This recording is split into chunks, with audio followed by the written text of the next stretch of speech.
You are standing at the iconic Republique statue in the middle of Place de la République. As hinted by its name, the statue has a close connection to the forming of the French Republic. If you take a look at the statue, you will see that it pictures a lady in heavy clothing holding a branch in her hand. This lady is actually one of the major French symbols, and she is named Marianne. She can be found not only on this square, but in many different places, such as on postal stamps and on the French euro coins, and represents France as a state and its values. So why has this lady become a symbol of France and the Republic? Well, during the Greek and Roman era, it was common to represent ideas and abstract entities by either a god or a goddess. This became less popular during the Middle Ages, but returned again during the Renaissance. During the French Revolution in 1789, liberty was obviously on the agenda.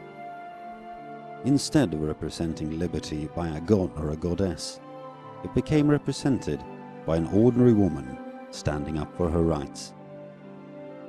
She was often accompanied by various other French symbols, such as the Freudian cap, a cockerel, or the tricolor cockade. So why was it a female and not a man? The most obvious reason was that in French, as in many other languages, many words have a determined gender connected to them. Liberty, together with, for example, justice and the Republic itself, is seen as feminine words, and they are all represented by female figures. The origin of the name Marianne has long been debated, and there are many suggestions as to where the name came from. One of the most obvious is that since Marianne was a very common name during the time, and since she was a symbol of freedom and of the common people, the name proved suiting. In general, Marianne is pictured in two ways.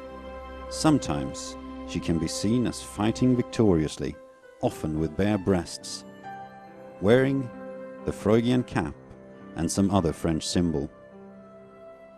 An example of this is in the classical painting Liberty Leading the People, in honor of the July Revolution, where she can be seen standing on a pile of bodies, holding the French flag while encouraging the people forward. The other way Marianne is pictured is more conservative. Here she is often rather quiet, wears antiquity clothes which covers her chest, and often carries a wreath of wheat on her head. By looking at the statue, I think you can guess which type of Marianne the statue is based upon. Marianne can also be found on the official French government logo. The logo also features the French motto, Liberté, Égalité, Fraternité, meaning liberty, equality, brotherhood. If you take a closer look at the base of the monument, below the statue, you can find these words written in the stone. At the base of the monument, you can also see reliefs showing pictures of different battles and historic scenes as a way to honor the ones who fought and died for the Republic.